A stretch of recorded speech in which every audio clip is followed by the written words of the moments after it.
Happening now, 2 teens are facing charges after allegedly setting a massive fire in Jamestown on Friday. More on that and how the city will proceed with the cleanup. Plus, what Senator Borrello has to say on infrastructure spending coming to our area.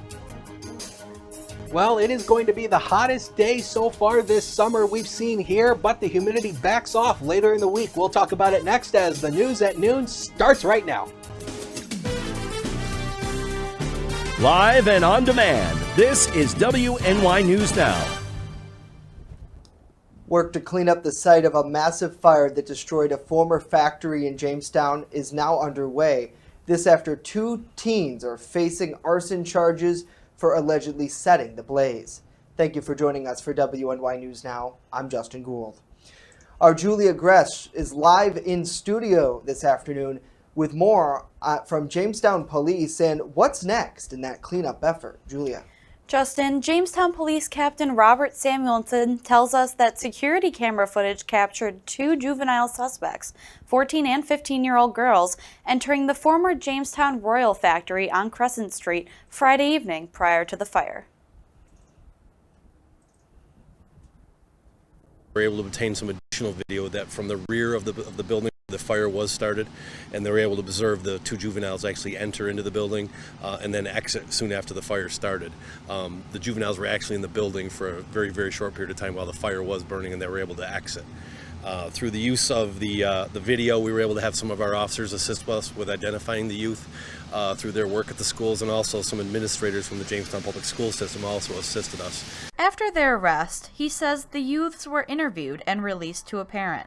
They will face charges of second-degree arson in Chautauqua County Family Court. The teens were not the first to break into the building in recent memory, according to neighbor Willem Weisner, who tells us that the structure was home to vagrancy after the owner, Peter Johnson, packed up his operation. He had a really big issue with vagrancy, which over the years I noticed as the years progressed got worse and worse and worse. I placed multiple phone calls myself to Jamestown Police Department, as well as there was several different fire calls dispatched there because there was smoke coming out of the factory. Windsor says he now plans to sue Johnson for fire damage to his nearby property. This after Johnson says he did not have insurance. Well, we're an LLC and we have no insurance, but I suggest you call your insurance company. That's the first thing you should do.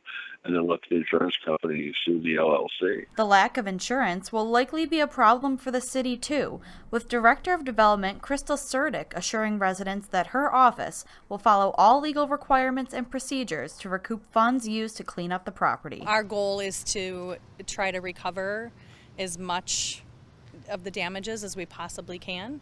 And so we'll work to do that. As for what's next, she says a demolition crew will assess the site. They'll determine when it's time to start wrapping the site with that poly cover. And then after that, like I said, it'll sit for 10 days. We'll continue to monitor it. Our staff will continue to monitor the site, just make sure that, the fence is still in place and no one has, entered the site. As for Johnson's involvement, he expects the city to do most of the heavy lifting. They'll just level it off and that'll be it. I mean, I'm gone, With a large fire like what residents saw last week, Deputy Fire Chief Matthew Kuhn says the department does their best to plan for an incident like this. The buildings have been around for many years, and it's something that the fire department has been certainly aware of over the years with the large buildings that we have. We do have limited staff, so we do have recall procedures in place to try to address that. If we do have a large incident, where we can recall our own personnel plus use the county mutual aid system to get additional resources to us. He says the efforts of multiple departments in the city were critical to the speedy investigation and planned cleanup of the site. As for the teens charged, Police Captain Samuelson says the juvenile justice system will take over from here, and hopefully the things will work out for the suspects down the road. Julia Gress, WNY News Now. Julia, thank you. A 50-year-old Jamestown man is accused of assaulting staff at the Chautauqua County Jail. The Chautauqua County Sheriff's Office alleges that Oliver Bookman assaulted jail staff, causing physical injury earlier this month. Last week, deputies say Bookman was arraigned on the charge of second-degree assault in the town of Chautauqua court. He was then held in the jail facility. Well, Chautauqua and Cattaraugus counties are set to receive new infrastructure funding from the state of New York. In a press conference hosted by State Senator George Borrello this morning, our area will receive $17.2 million in CHIPS funding, PAVE NY, and extreme weather recovery funds, Borrello announced. This represents a 31% increase from last year and $1.9 million in new touring routes funding coming to the district as well. 18 miles of road and 22 bridges are going to be affected by this extra funding, this additional funding. So it's critical that this funding continues and it needs to be raised. Now, according to the Chautauqua County Department of Public Facilities, the increased funding will allow 32 miles of roadway paving and 16 bridge rehabilitation projects to be completed, an increase of the previous year, which saw 17 miles of roadway paving and 10 bridge projects being done. Well, the city of Jamestown is one step closer to developing a new central garage after the council passed a resolution buying the new property last night. WNY News Now's Mario Cosentino with the details for us. Jamestown lawmakers okayed the purchase of the former Hartley Buick GMC dealership on Washington Street during their monthly meeting on Monday. The property will cost the city $400,000 to buy.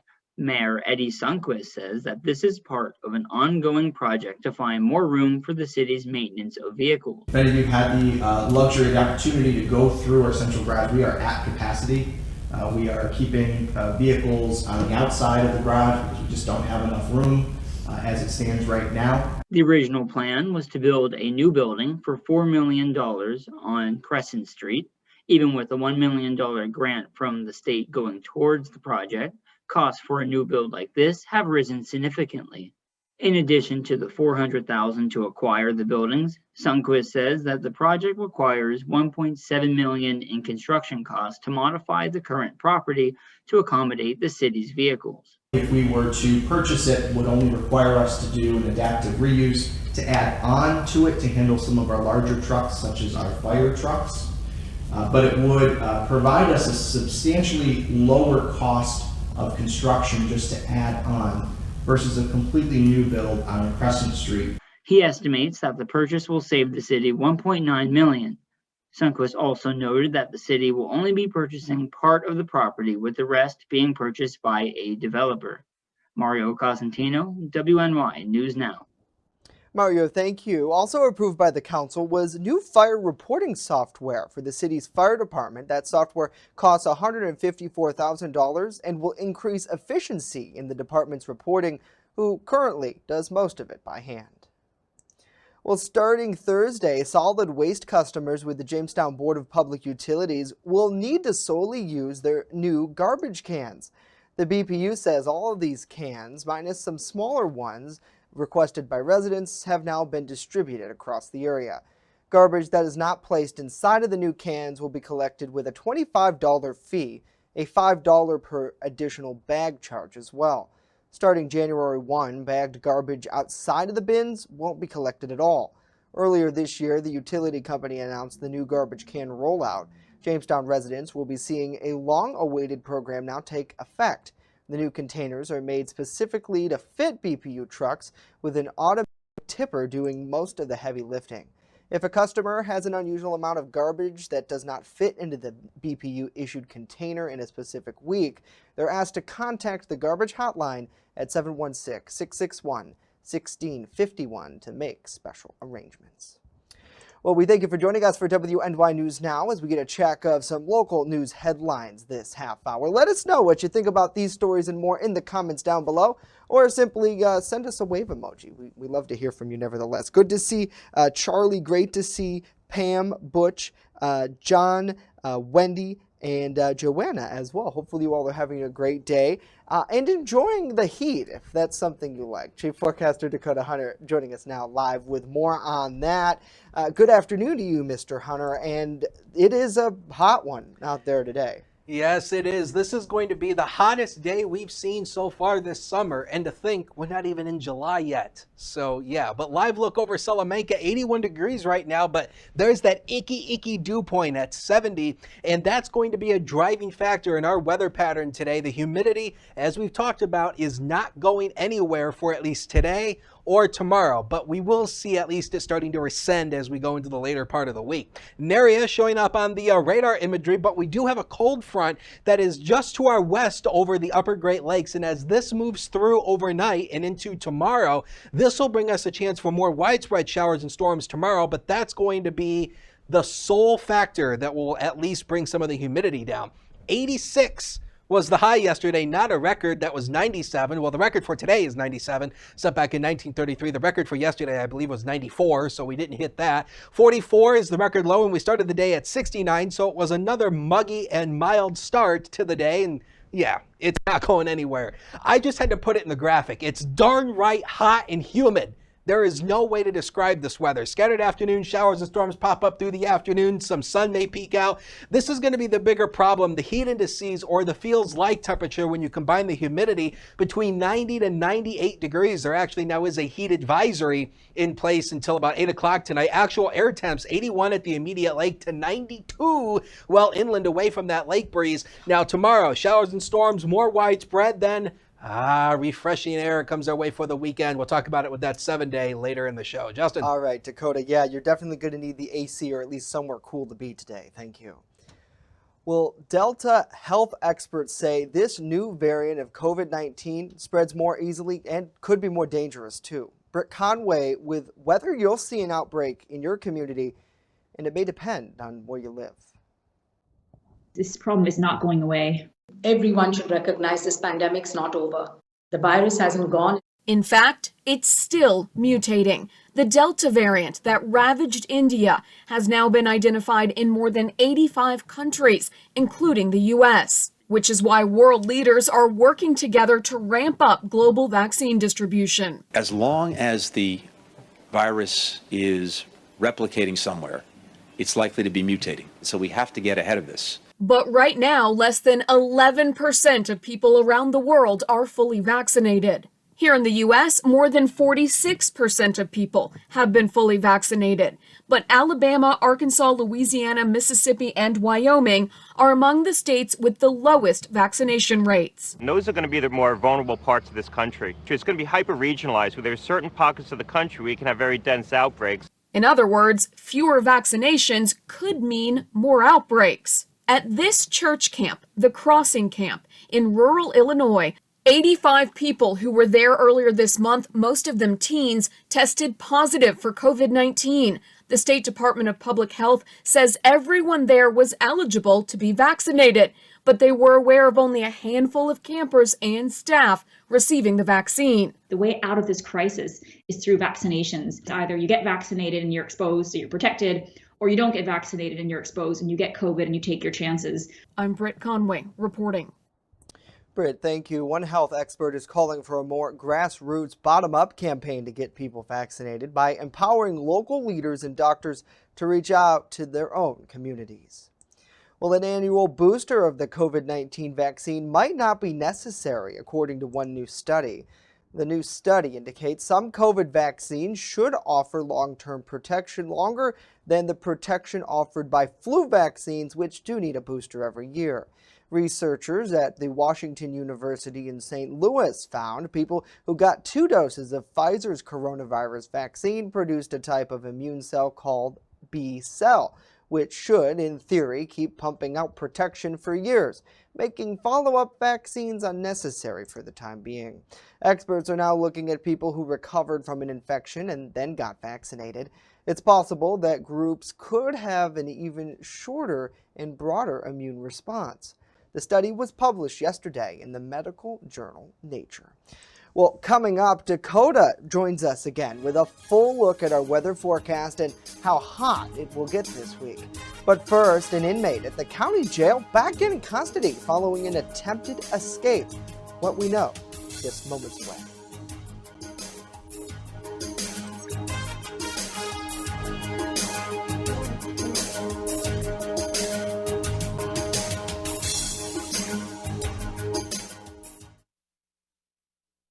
coverage that matters. This is WNY News Now. Located along the Amish Trail, the Randolph Retail Company offers a variety of clothing, jewelry, and gifts for any occasion. Offering uptown merchandise at small-town prices, our locally owned business balances quality and value. With complimentary gift wrap here at the Randolph Retail Company, we pride ourselves in personal service. Check out our Facebook page or stop in today at 127 Main Street, Randolph, just a 20-minute drive from Jamestown. EagleZip.com is your local one-stop shop for all of your home and business computer needs. Located on Fluvan Avenue Extension, just outside of Jamestown, EagleZip.com sells and services all brands of desktops and laptops, as well as servers and network equipment for your business. All new computer sales include transferring your data from your old computer, plus a 2-year warranty. Call EagleZip.com today. Stop by EagleZip.com today and let us make computers easy for you. Honest Jones has what you're looking for. When you want it good, we're gonna give you lots more. From freshly made subs to the best of pizza and wings, Honest John's has what you're looking for. And now 2 great locations, East 2nd Street and Fairmount Avenue. Order takeout or delivery today online at honestjohns.pizza. You're gonna get it good at Honest John's. Have the best summer ever with endless adventures at Girl Scout Summer Camp. Financial aid available, open to all girls. For more information, call or go to gswny.org. You're watching WNY News Now, where coverage comes first. An inmate at the Chautauqua County Jail is accused of attempting to escape while receiving treatment at a local hospital last week. The Chautauqua County Sheriff's Office tells us that 53-year-old Jamestown resident Vilmon Boyd Sr. was transported to UPMC Chautauqua Hospital in Jamestown for medical treatment last Wednesday. A corrections officer from the jail went with him to the hospital.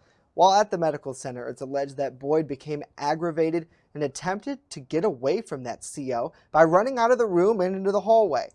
Well, he was quickly apprehended in that hallway by the officer and brought back to county lockup. He's charged with second-degree attempted escape. Well, search and rescue efforts continue in the 6th day in Southside Florida. It's a race against the clock as officials admit the chances of finding survivors grow slimmer by the hour. 11 people now confirmed dead, with 150 still unaccounted for. Families of the missing are desperately seeking news of their loved ones and demanding answers over what caused this tragic condo collapse. Daryl Forges is in Surfside with the latest for us. The death toll is rising in Surfside, along with the desperation. We have people waiting and waiting and waiting for news. That is excruciating. The community clings to hope while 150 people remain still unaccounted for, as rescue workers from across Florida and from Israel and Mexico are fighting the clock and trying to keep themselves safe from further collapse. The number one priority here is pulling these people out of the rubble, and we're going to focus only on that. The second priority is supporting the family. As questions mount over the cause of the collapse, the mayor of Surfside says his focus remains on finding survivors. There's plenty of time for the investigation, but there's not plenty of time to save lives. The investigation for the cause could take months, but a 2018 report revealed several things, including major structural damage below the pool deck. An attorney for the condominium board says she didn't think the building was in a state of disrepair prior to the collapse. We have months and years to dig into what happened, and we're going to. The board is already in the process of hiring an engineer to also try to figure out what happened, and they will be evaluating who's responsible. Family members of those missing are demanding answers. If in 2018 the damage was already so severe, why didn't they do anything? And praying for miracles. In Surfside, Florida, I'm Daryl Forges. Daryl, thank you. Well, House Speaker Nancy Pelosi continues to push for an investigation into the January insurrection at the U.S. Capitol. Yesterday, she introduced a resolution to create a special select committee to look into that January 6th attack.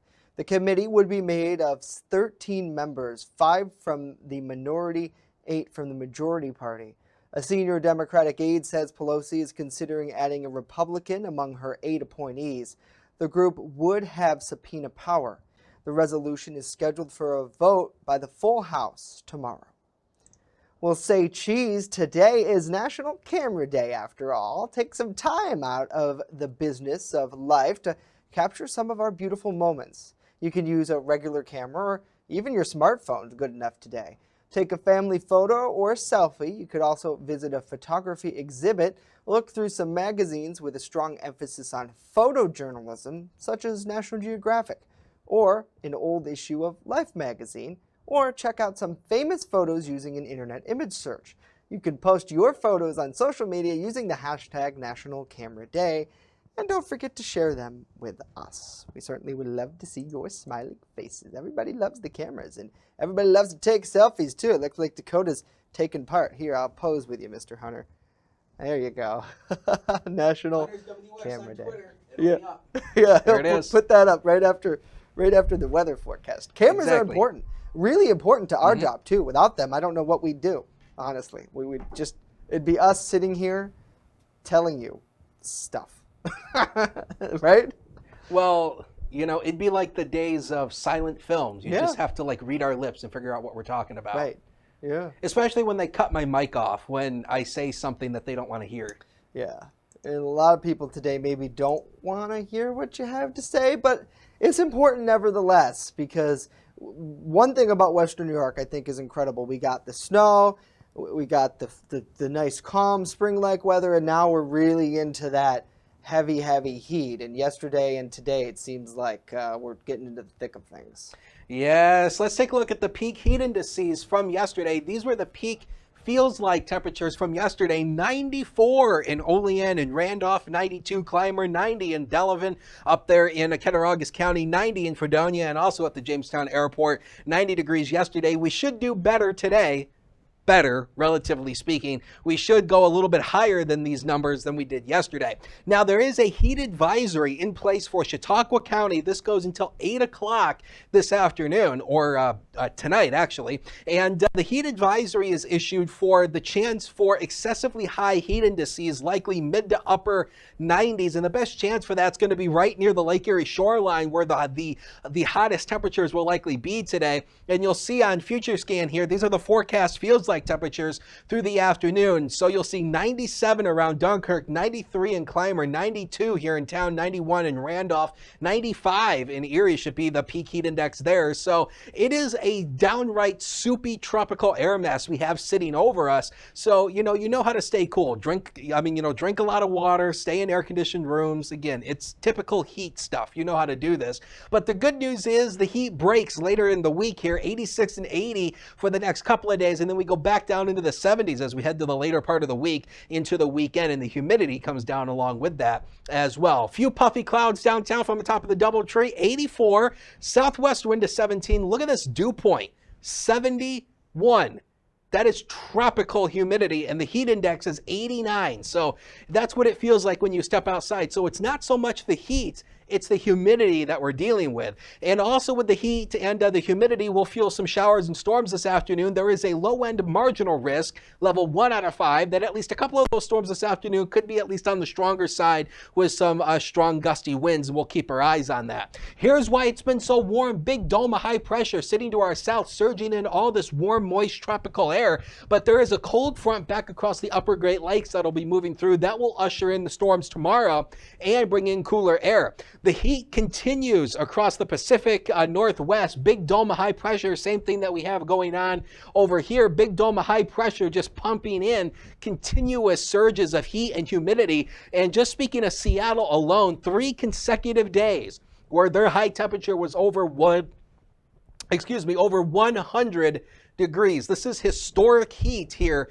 And again, we don't throw that term out very often here, but this is historic heat for the Pacific Northwest. Not historic around here, but we will see some showers and storms this afternoon. Notice FutureScan popping them up. Again, same thing as yesterday. Don't count on the exact placement of these, but again, they will be popping up through the afternoon. They go to bed this evening. Then tomorrow, as the cold front moves through, we'll see another line of showers and thunderstorms. There could be another chance that some of these could be a bit on the stronger side, so we'll have to watch those. And then as we head into basically Thursday, we will see the chance for at least more rain showers coming in, but at least those should be sub-severe and less humid. The next 7 days are right there. 80 tomorrow, 74 on Thursday. It turns much less humid as that cold front moves through. A few more thunder showers on Friday. The holiday weekend, not a total washout, but there will be a few showers at times. And then as we go into next week, it looks like the heat returns once again. We'll take a break. Be right back.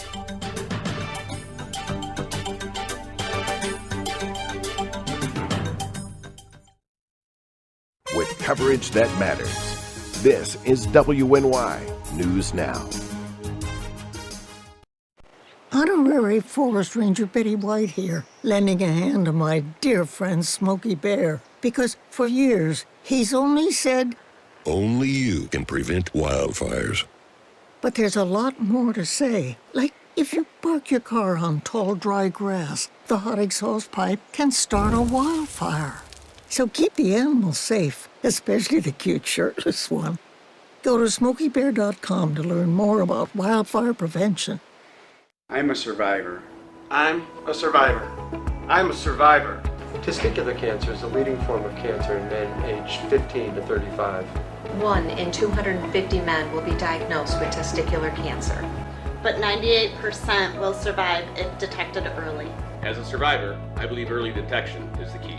Learn how to do a testicular self-exam and other important facts about testicular cancer at oneball4tc.com. You're watching WNY News Now, your source for breaking news. Well, Hallmark is allowing people to make cards for family and friends now by phone. The company announced their sign and send technology, where people can create their own cards complete with handwritten messages. Users choose their Hallmark card and then upload a photo of their personal message. Hallmark takes that personal message and puts it together with a physical card, which it will stamp and send to a recipient at no charge. Hallmark officials say this will allow people to put more cards into the world. We need a lot of that out there too, lots of joy. It seems like that's kind of a lost art, is sending cards. I mean, I had a birthday a couple weeks ago, Dakota, and I got a lot of happy birthday texts, which I'm really thankful for, but probably only a half a dozen cards. And I think about it, I'm like, when was the last time I sent a card? Not too often ago. Well, you see, my thing is I'm not a huge fan of cards, and a lot of that is simply because I don't see the point of giving a card to somebody. Yeah, I can see, giving a card like somebody's birthday, Right. or if they suffer a medical emergency, or, something happens in their family. I get, the whole essence of a card, but I don't get the point of sending it to somebody just for them to read it and then throw it away. Right. Let us know what you guys So- think about that. This is a great debate. I think one that will continue. Do you keep yours? Cards? I do. So I actually, my girlfriend, not a big fan of this, but I put them up in our house in a display. And then after a couple weeks later, I'll put them into like a safety deposit box. I know it's weird. I just like to keep them. I don't know. It's a lot, especially if somebody writes me a personal message. It's very nice. And, Well, we got something, a really great example of. We did a story about the Marvin House a few weeks ago. And the other day I saw we had a thank you card from the ladies there. And I didn't expect that. And it was nice. We do a lot of stories for a lot of people. And we don't always get a thank you card, and we're not in the business for it, but I'm just like, that's a nice thought. And it's cool that Hallmark's maybe trying to make this a little easier, because especially our generation, right? We're stuck to these devices all the time. And maybe now we can do more card sending. Well, that used to be a big thing back in the early days of the internet. Electronic cards. People used to do that back in the late 90s, early 2000s. As a matter of fact, there was a lot of pieces of software that was written that was designed, print. Yes, and that way you could create your own e-cards. And that was like back in the late 90s, but nobody sends emails anymore. So No. Do you even check your email? Well, not you, because I know you do. Oh, yeah. But The to all news of world, you people we're out all- there in live stream land, do you check your email? Pam says she loves getting cards. I know she does. She has a really awesome setup at her house. She's told us before. So everybody, I don't know. I think it's a lost art. I love my email too. I think it's something, we get a lot of emails, like 32,000 unread. What is my notification at right now? Oh, I'm sorry. 93,778 unread emails. And there's another one. Actually, this is your tweet. Oh, yes, I just sent out that picture.